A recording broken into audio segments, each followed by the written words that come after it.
Nós estamos aqui para dar continuidade no nosso mapa mental para o exame da Ordem dos Advogados do Brasil. Vamos estar vendo hoje o conteúdo de processo penal. Vamos estar iniciando aqui nossos estudos sobre o processo penal. Primeiro vamos fazer a seguinte análise.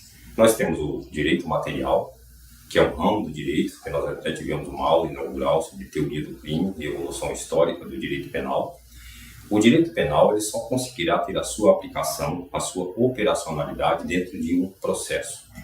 Portanto, houve então desde o início, desde o primórdio dos tempos, a necessidade de um processo que pudesse dar aplicabilidade ou operacionalidade para o direito material. No nosso ordenamento jurídico, assim como nós temos o direito material penal, nós temos o direito processual penal. O direito processual penal no Brasil, ele tem a sua competência de legislação, somente pode legislar sobre o direito processual penal no Brasil a União. Isso está previsto lá no artigo 21 da Constituição Federal, onde fica previsto que somente a União poderá legislar sobre direito processual penal, direito civil e outros ramos do direito. Portanto, aqui fica entendido então que a competência de legislar sobre direito processual penal é da União, não podendo, por exemplo, nem mesmo o presidente da República legislar sobre direito processual penal, nem mesmo com medida provisória.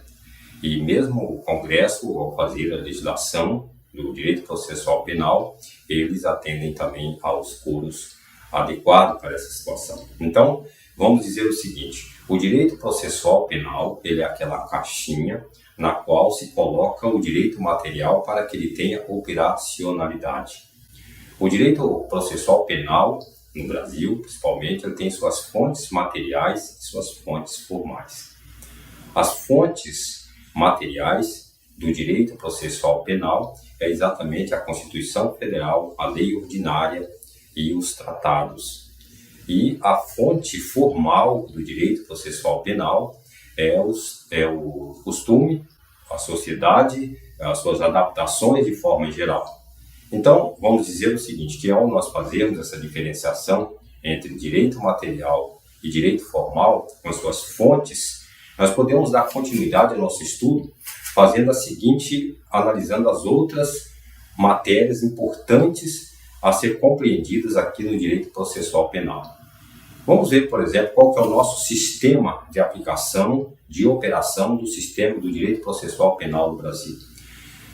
Quando se iniciou o direito processual penal, inclusive ele remonta-se do século XII, o direito processual penal ele tinha um sistema de operação chamado de sistema inquisitório.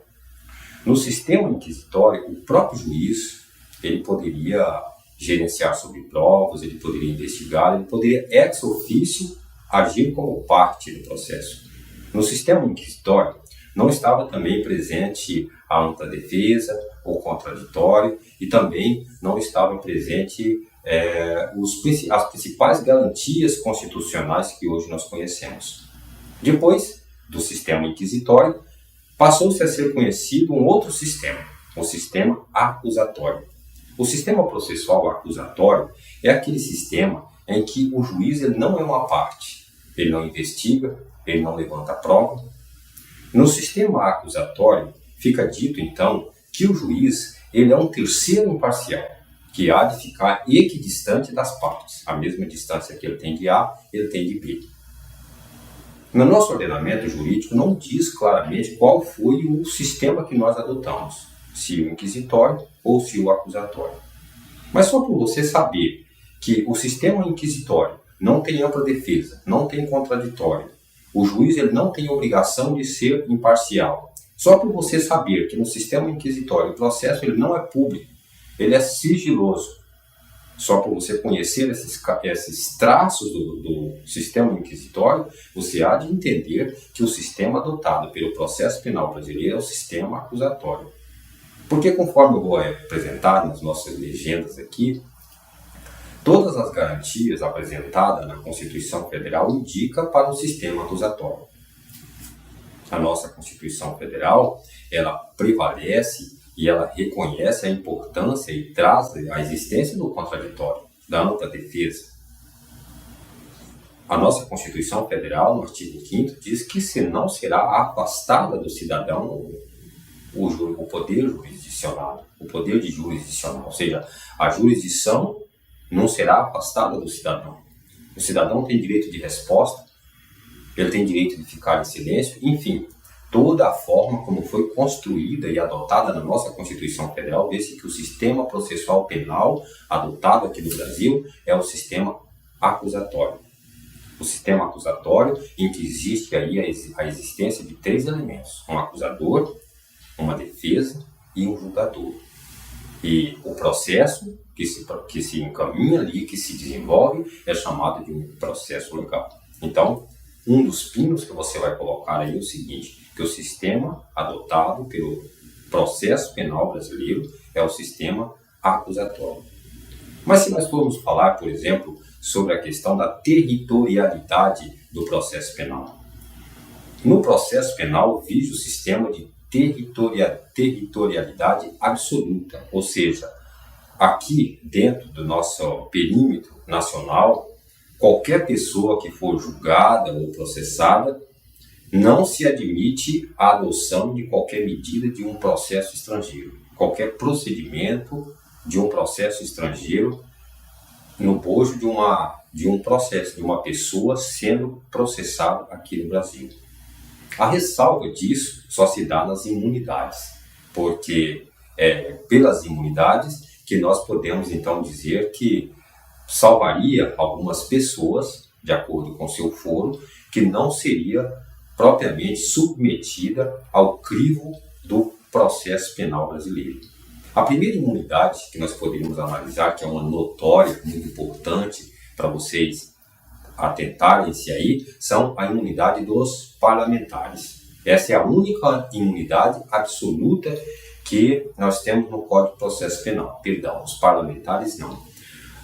O corpo diplomático, né? Os chefes de governos, do governo estrangeiro aqui dentro do Brasil.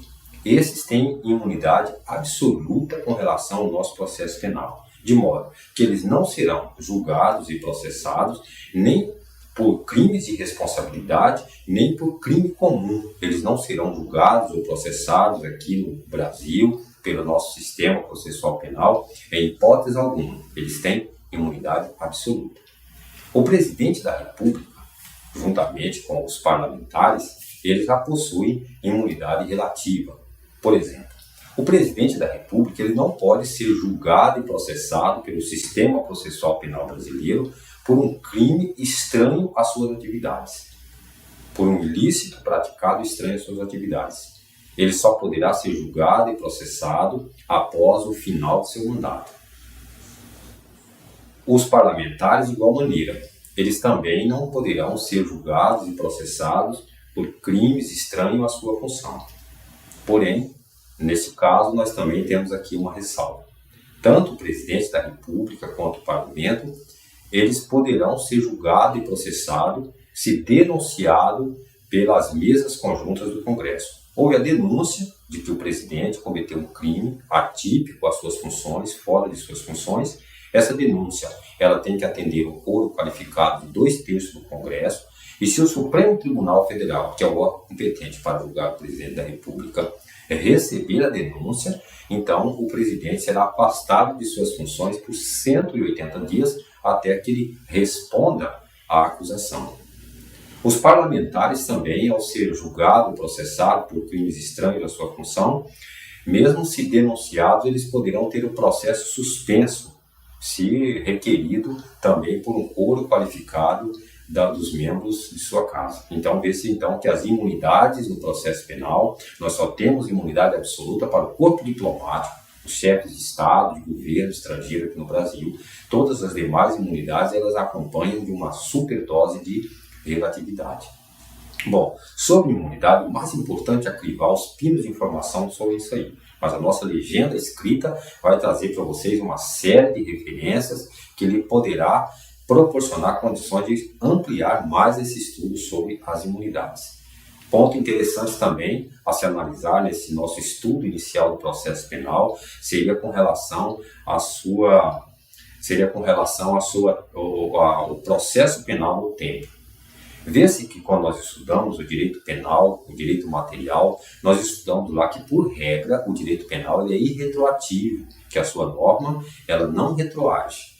O direito penal, então, em regra, veja bem, estou falando aqui do direito penal, em regra ele é irretroativo, mas ele retroage quando a norma for mais benéfica. Então, assim, no direito penal, nós temos, em regra, o princípio da irretroatividade da lei, mas também temos o princípio da retroação da lei mais benéfica.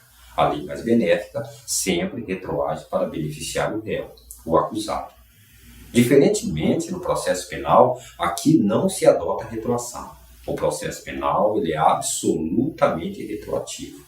Porém, como no direito, é uma seara de ciências totalmente relativas, não se considera o absolutismo aqui, fica entendido que mesmo no processo penal pode acontecer então retroações.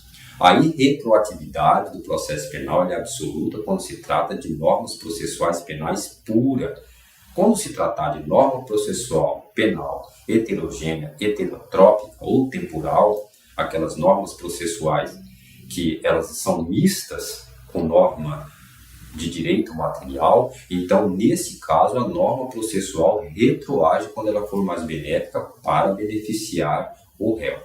Em suma, os pontos que eu queria apresentar para vocês nessa aula inaugural do processo penal seria esses pinos iniciais de memorização, esse conhecimento do funcionamento do processo penal, a sua competência desse ramo do direito público que dá operacionalidade ao direito material.